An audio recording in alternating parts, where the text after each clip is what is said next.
Donc on a Tafik Jelassi qui n'a pas pu venir malheureusement, donc c'est le sous-directeur général pour la communication et l'information de l'UNESCO. UNESCO qui s'est saisi très tôt des enjeux éthiques mais aussi de développement durable attachés à l'IA.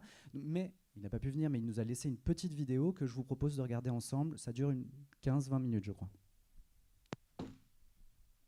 Mesdames et messieurs, c'est un honneur pour moi de prononcer ce discours d'ouverture aujourd'hui. Tout d'abord, je voudrais remercier l'INSIC et le groupe Homme Éducation, ainsi que le professeur Ishraf Zawi, directrice de la chaire de recherche en innovation digitale et intelligence artificielle, pour cette aimable invitation. Par ailleurs, je m'excuse de ne pas pouvoir être parmi vous à l'occasion de cet important événement. Ceci est dû à l'engagement préalable au Maroc, où nous organisons du 3 au 5 juin un forum international sur l'intelligence artificielle en Afrique. Les récentes avancées dans les systèmes d'IA générative ont suscité un débat mondial sur leurs avantages, leurs inconvénients et leurs risques. Dans mon intervention aujourd'hui, je voudrais traiter de 3 questions. Quel est le paysage du développement de l'IA générative? Quelles sont les différentes approches de gouvernance de l'IA? Comment peut-on s'assurer l'inclusivité des initiatives de gouvernance de l'IA actuellement en cours? Les systèmes d'IA générative ont attiré l'attention à travers le monde pour leur capacité à générer des écrits, des graphiques, des designs, du code, tout à fait semblables ou assez semblables à ceux créés par les humains. Ceci nous offre un potentiel illimité pour accroître notre créativité et faciliter notre travail. En fait, selon le rapport 2024 AI Index de l'Université de Stanford, l'IA a dépassé les performances humaines dans plusieurs domaines, notamment la classification d'images, le raisonnement visuel et la compréhension de l'anglais. Cependant, l'IA n'a pas complètement remplacé les êtres humains. Elle accuse encore un retard dans des tâches plus complexes, comme les mathématiques de haut niveau, le raisonnement visuel de sens commun, ou bien la planification. Dans le même temps, la perception de l'IA évolue. Un sondage mondial de l'Ipsos révèle que 66% des personnes interrogées pensent que l'IA affectera considérablement leur vie dans les 3 à 5 prochaines années, contre 60% seulement l'an dernier. De plus, 52% des interrogés expriment une certaine appréhension à l'égard des produits et des services d'IA, soit une augmentation de 13% par rapport à 2022. En ce qui concerne le développement futur des systèmes d'IA générative, malgré un déclin de l'investissement privé global dans l'IA l'an dernier, le financement de l'IA générative a bondi, progressant de près de 8 fois par rapport à 2022 pour atteindre 25 milliards de dollars. Les principaux acteurs d'IA générative, dont OpenAI, Anthropic, Hugging Face et Inflection, ont annoncé d'importants programmes de financement. Un levier important de ces investissements est l'adoption accrue de l'IA par les entreprises. 55% des organisations utilisent désormais l'IA pour des activités commerciales, contre 50% en 2022 et seulement 20% en 2017. Une enquête de McKinsey révèle que 42% des organisations interrogées font état de réduction de coûts grâce à l'IA et 59% d'entre elles font état d'augmentation de leurs revenus. Cependant, ces systèmes comportent des risques liés à l'équité, à la désinformation, à la responsabilité, à la protection de la vie privée, mais aussi à la protection des données, ainsi que d'autres implications éthiques. Par exemple, une étude de l'UNESCO a récemment révélé des tendances préoccupantes dans les grands modèles de langage, ce qu'on appelle les Large Language Models, qui peuvent produire des biais par rapport au genre, ainsi que l'homophobie, et les stéréotypes raciaux. Les femmes étaient souvent décrites comme travaillant dans des rôles domestiques et étaient fréquemment associées à des mots comme maison, famille et enfants, tandis que les hommes étaient associés à des mots comme entreprise, cadre, carrière et salaire. Alors que l'IA continue de s'intégrer dans tous les aspects de notre vie, il est essentiel de mettre en place des cadres de gouvernance qui guident le développement et l'utilisation responsable de l'IA. Cela m'amène à la deuxième question. Quelles sont les différentes approches de gouvernance de l'IA? Les cadres mondiaux de gouvernance de l'IA comprennent divers intervenants et dispositifs institutionnels qui définissent comment les systèmes d'IA sont développés et utilisés. Ces cadres transcendent les réglementations et les gouvernements nationaux. Ils incluent d'autres instruments contraignants, des traités, des contrats, mais aussi non contraignants comme des lignes directrices ou des normes, ainsi qu'une variété d'acteurs comme les organisations nationales et internationales, les entreprises, le monde académique et les organisations de la société civile. La recommandation de l'UNESCO sur l'éthique de l'intelligence artificielle, votée en 2021, est un exemple d'initiative mondiale visant à s'assurer que le cadre de gouvernance de l'IA promeut un développement et une adoption responsable, éthique et respectueux des droits humains. Cette recommandation est un instrument normatif voté par 193 pays membres. Les principes de cette recommandation sont actuellement en cours de mise en œuvre par une cinquantaine de pays membres de l'UNESCO à travers le monde. Entre 2016 et 2022, 31 pays ont adopté 123 lois mentionnant l'intelligence artificielle. Outre l'acte sur l'intelligence artificielle de l'Union européenne et le décret présidentiel sur l'IA des États-Unis, des cadres juridiques sur l'IA sont en cours de développement en Amérique latine, notamment en Argentine, au Brésil, au Chili, en Colombie et au Costa Rica, au Mexique, au Panama, au Pérou et à l'Uruguay. En Afrique, 6 pays ont annoncé des plans nationaux pour réguler l'IA.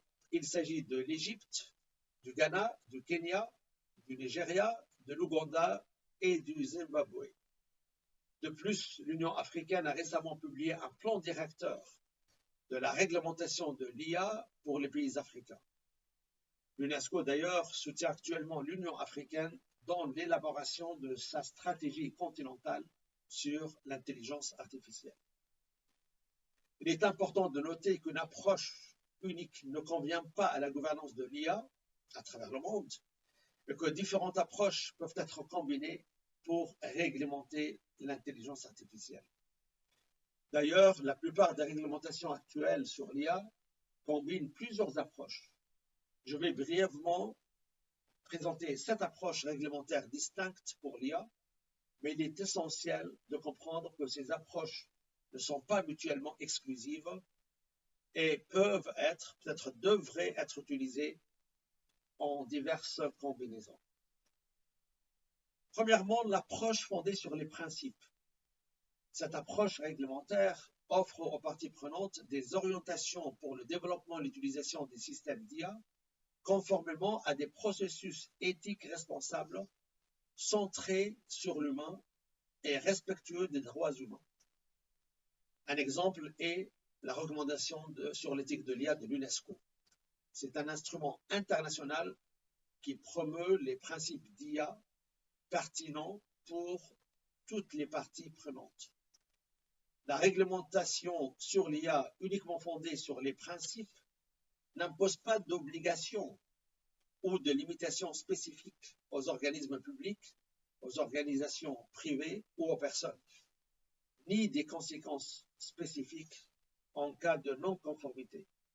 Il appartient au sujet de la loi de juger comment ils ajustent leur comportement conformément aux principes énoncés selon cette approche. La deuxième approche est l'approche fondée sur les normes.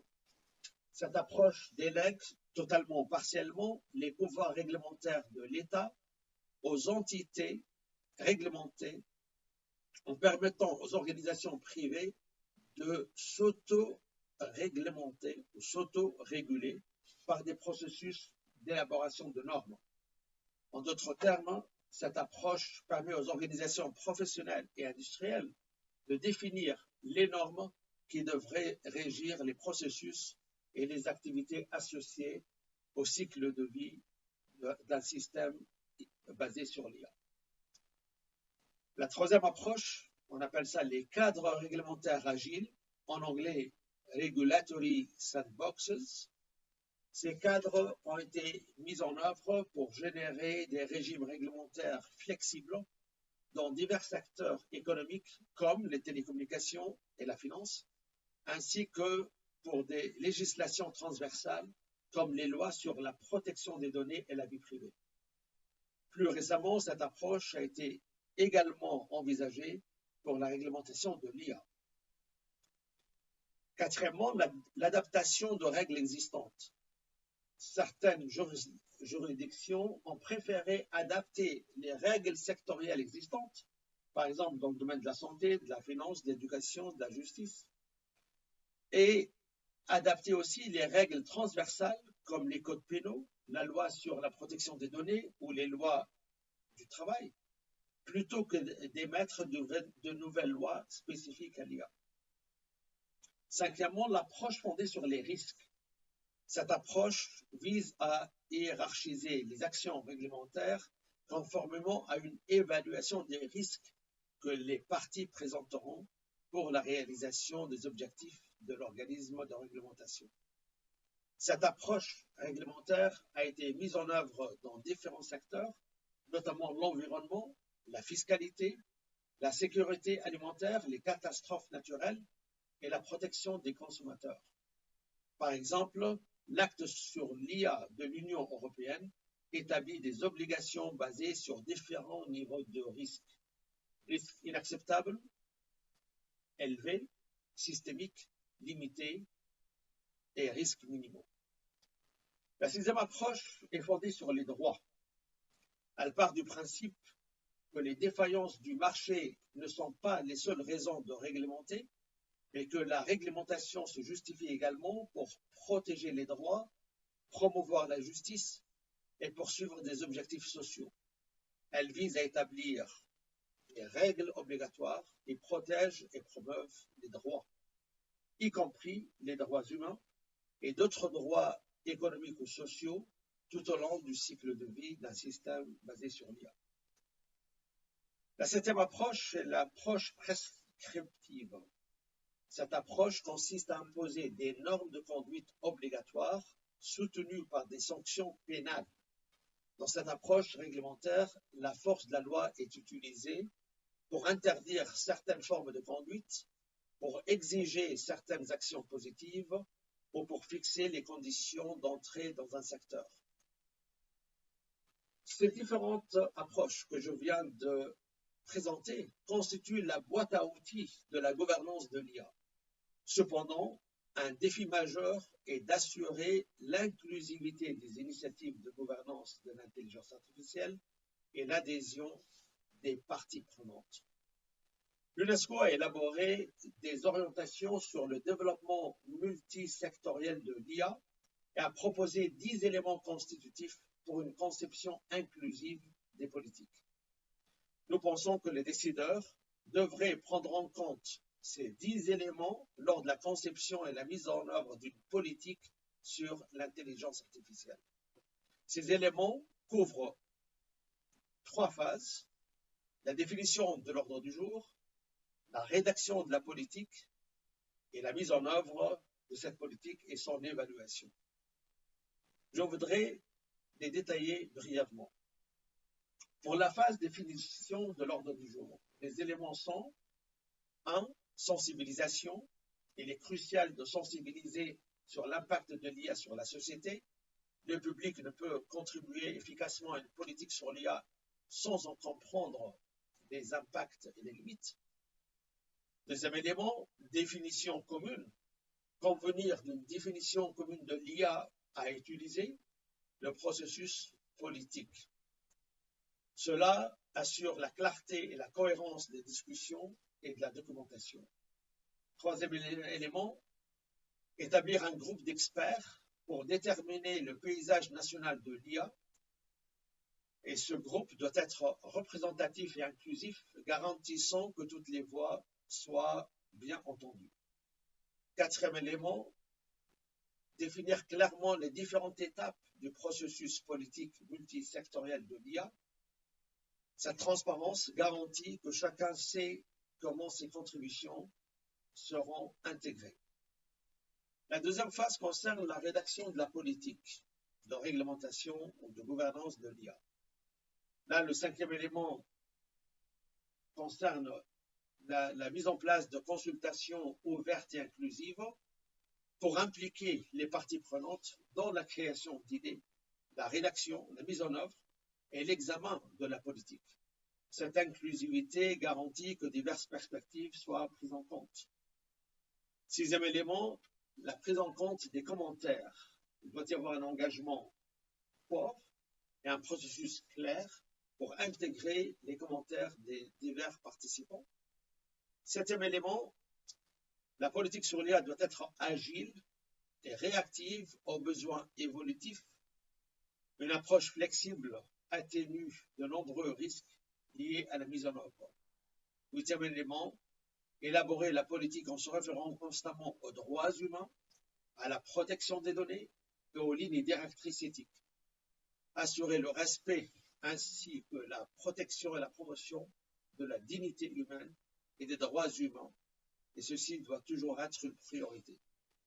Pour la troisième et dernière phase, qu'on appelait la mise en œuvre et l'évaluation de la politique de gouvernance de l'IA, un neuvième élément concerne la mise en place d'un plan d'action pour assurer l'alignement sur les objectifs nationaux.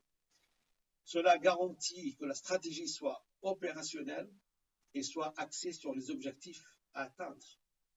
Le dixième et dernier élément concerne le suivi et l'évaluation continue de cette politique de gouvernance de l'IA. Ceci est essentiel pour permettre des itérations visant à renforcer et à affiner les plans. Cette évaluation permanente aide à s'adapter aux nouveaux défis et à améliorer la politique de gouvernance au fil du temps. Pour conclure, je voudrais réitérer ce que j'ai dit il y a quelques jours lors de mon intervention à Genève au sommet AI for Good, l'intelligence artificielle pour le bien commun. Il est clair qu'au vu des grands enjeux que représente l'IA pour le monde entier, pour l'humanité, nous avons besoin d'un cadre réglementaire international qui puisse être contextualisé et adapté aux différentes spécificités d'une région ou d'un pays. Dans ce contexte, il est important qu'il y ait une coopération internationale forte sur le développement d'un tel cadre réglementaire mondial pour la gouvernance de l'intelligence artificielle. Et ce cadre réglementaire mondial pourrait être ce qui est actuellement en cours de négociation, c'est-à-dire le pacte mondial numérique le Global Digital Compact, le DGC, le Global Digital Compact, ou un cadre dérivé de cet effort actuel. Le Global Digital Compact, ce pacte mondial numérique, comme vous le savez, sera soumis en septembre prochain à la réunion du sommet pour le futur au siège des Nations Unies à New York. Il sera soumis à l'approbation des 193 pays membres des Nations Unies. Cet effort pourrait constituer un cadre réglementaire mondial pour la gouvernance de l'intelligence artificielle. Ensuite, il faut, comme je le disais, contextualiser ce cadre et l'adapter aux spécificités de chaque pays afin de mettre en place la réglementation nationale qui fait sens pour un pays ou une région donnée.